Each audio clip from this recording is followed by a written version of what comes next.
This is DX Engineering, and the weekend is here. It's time to get on the radio and have some fun. Speaking of fun, let's talk about opportunities and challenges. And today we have a special guest on with us. It is John Stratton, N5AUS. John is the West Gulf ARRL Director. Hello, John. Hello, Tim. John, you're spearheading a big campaign that is front and center on the ARRL.org website. Tell us all about the HOA antenna legislation. That will take us about 5 hours, but you said we've got about 15 minutes, so I'll try and keep it short. The League has been working on this legislation since 2014. The current legislation, which is H.R. 1094 and Senate Bill 459, they're identical, has been in the works for 6 years. When the legislation passes, it will eliminate all private land use restrictions on amateur radio. Currently, 80% of all housing developments come with these restrictions. They prohibit amateur radio and anyone else from putting up antennas outside of a residence, which is no longer common sense because in 1996, Congress granted permission to every homeowner in the United States to put up antennas outside their residence, provided they were using for TV, internet, satellite dishes. In 2005, Congress passed the Freedom to Display American Flag Act, saying that even Tim could put up a vertical flagpole in his front yard or backyard to display the American flag. That's the vertical, kids. So the bill that we're passing doesn't change the law. It merely extends it to amateur radio. What we've started since on Wednesday the 17th is a campaign to permit each one of you who's listening to this to help us. We've got two lobbying firms that are working with us, have been working with us for years. They're in the top 10 lobbyists in the United States. But Congress gets into office by two means. One, money, and we're a 501c3 and we can't donate money directly to counties, and votes. We have not received any negative response from Congress, but what they all are asking us to do for them is to obtain your support, get some type of communication, letters preferably, to them saying, we really do want this legislation to pass, and it really is important. So the campaign we started a week ago is to ask every amateur in the country, not just ARRL members, but every ham, and that's every ham whether you live in a subdivision or not, to send a letter to Congress. And we've made it easy to do so. We created a website. And Tim, do you have a way to highlight that website by the QR code? No, but all you got to do is go to ARRL.org and all the information is right there. Tim is correct. The website is called send-a-letter.org/HOA. If you can't miss it on the website, but if any chance you do, you can send an email to me, N5AUS at N5AUS.com. We'll send it to you. But if you go to that website and enter your call sign, all your information is automatically loaded into the website. When you press the big red send button, it sends your information to our legislative team. The letters that are generated, there'll be one for your congressman or congresswoman, and there'll be one for each of your senators. These will be hand delivered to each congressman and each senator. If you ask why don't we send emails, they're buried with emails. They'll get lost. Can you send a personal letter? You may, but if you do, it's going to go to a facility, I believe in Virginia, will spend 6 to 8 weeks being tested for anthrax, roaches, and everything else. It'll take forever to get there. What we've done by creating this website is to make it easy. Just go to the website, enter your information, push the button. Your letters are generated. They'll be hand delivered. And since they're being hand delivered, we know they're going to reach the congressman. So, John, do you have to be an ARRL member to participate? No. The League has spent millions of dollars on this legislation over the past years, finding sponsors, getting the language drafted and approved by sponsors and the FCC. We did it not for just ARRL members. This is so important, it affects every amateur radio operator in the country. So the website is designed for any amateur. And we want every amateur. You don't have to be a league member, just a licensed amateur, go to the site and your call sign, and we're good. And the bill won't pass unless we have substantial support from each of you out there. The lobbyists are good. The people working with me at headquarters are good. And by the way, besides being director, I'm the legislative director for the league. We can do all the work, but without your support and without your help, we can't get this done. And we have a real good chance, Tim, of getting this bill passed. So, John, let's talk about timing. What is the time window to go to the website and to send the letters? When do the letters have to be in? There's no deadline. I'll tell you what the practical deadline we're using is. The campaign will keep going through the end of the year. The website's designed that if we want to see how many letters Tim has sent, we can pull them out by Tim's call sign. We can pull them out by date. We can pull them out by time period. We can pull them out by congressman, by senator. The target for start delivering letters is about a week from now. But if you don't get them in within a week, we prefer we have them. We will still keep delivering over time because some people slow it, and they'll come in over the year. But the preferable time period to answer Tim's question directly is, when do we want them? Now, preferably within the next week. Right. So, you get them in as soon as possible. They're going to get in their hands.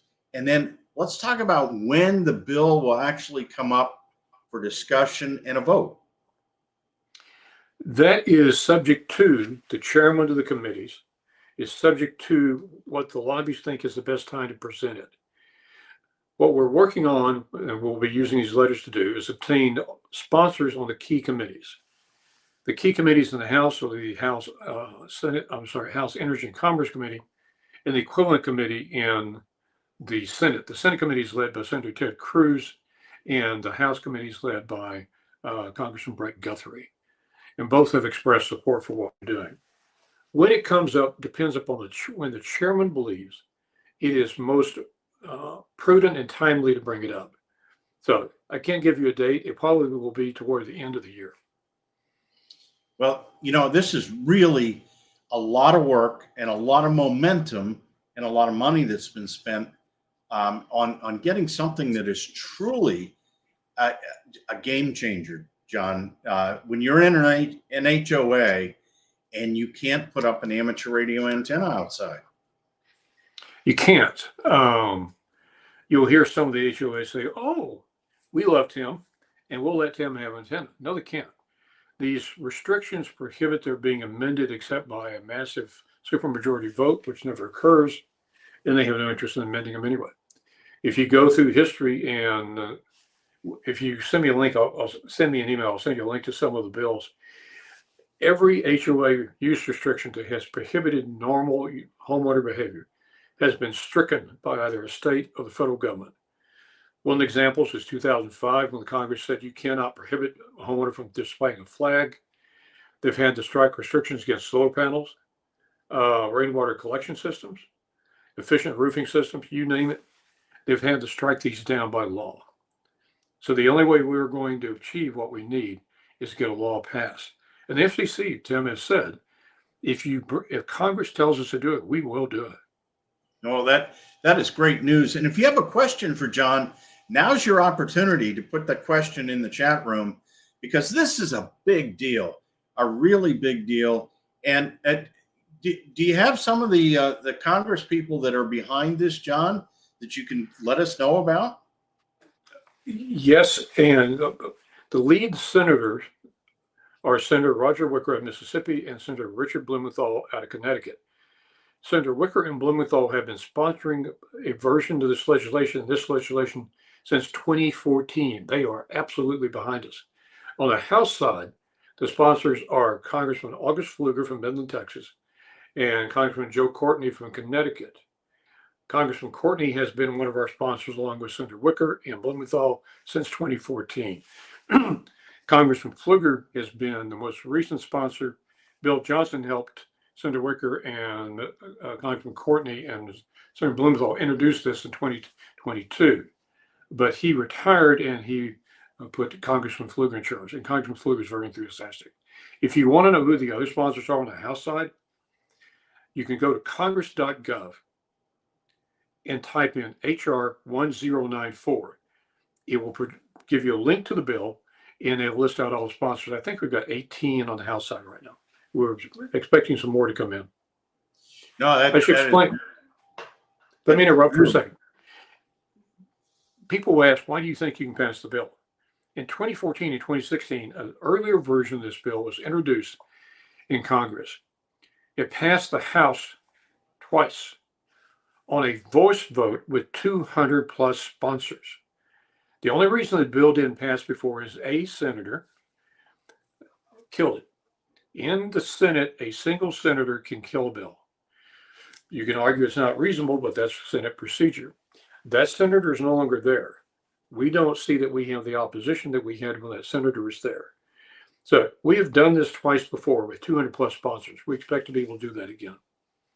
Excellent, John. That is good news. So in your professional opinion, would you say we have a good chance that this is going to pass this time? We have a better than good chance because we haven't found any opposition. There will be. We know who the opposition will be. We know what the arguments are. But at this point, when talking to the congressmen and senators, no one has told us, no, I can't support this. The key ask is what we're trying to address with the letter writing campaign. Please tell me that I have people in my district or state that want this bill to pass. So that's the reason of the letter writing campaign. And that's the reason, Tim, as you mentioned, it's so important, not just ARL members, but non-members. Again, if this legislation passes, if you mentioned, it's a really big deal. This will mean that we have managed to lift a restriction on amateur radio that's been there for 50, 60 years. It will strengthen our position with Congress and with the FCC. And right now, amateur radio, and Tim doesn't have this problem, gentlemen, but not everyone can live outside of an HOA. 80% of all housing developments now have these restrictions. If we cannot eliminate them, amateur radio will be choked out. And no, that is not. Go ahead. This is really good, and I'm so glad that you have not given up and you're spearheading this. And a lot of times, John, every new hams say, well, what is in for me as becoming an ARL member? Why should I become a member? And it is lobbying efforts and organization efforts like this that make ARL membership so necessary and so valuable. But as you say, you don't have to be a member to support this and to get to the website and get the letter sent. Let me add one other thing. We're asking for individual letters. The website's key to that. But we are also asking that every club, there are about 2,600 in the country. We'll rephrase that. There are 2,600 affiliated clubs.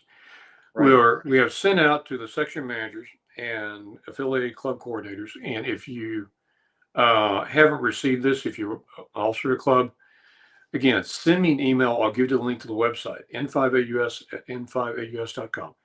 We have created letters for each club to send. Why do we want clubs if we've got individuals? Because clubs represent groups. And the people in Congress look at groups. Even if they have a letter from everyone, if they see groups in different cities going, we are a group of amateur radio operators and we want you to do this. It's extremely effective. It's difficult to stress how effective. So if you're in a club and you haven't received this letter, then again, send me an email, go look on the website.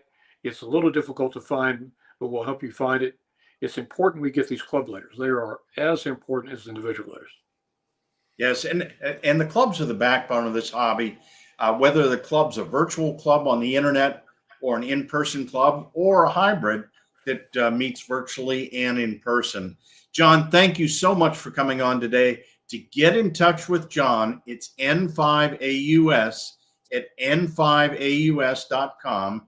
And of course, go to the ARL website, even if you're not a member, ARRL.org, for more information and for the links to send the letters. Thanks for coming on, John. Tim, thanks for helping us. Thanks to DX Engineering for helping us push this. Have a good day. Okay. And thanks to all of you for watching today. Turn on the radio this weekend. Have some fun. Get on RTTY. The CQ Worldwide RTTY contest is on for 48 hours. These are some of the best conditions of Cycle 25. Get on and have some fun. Until next time, 73 from DX Engineering. 73.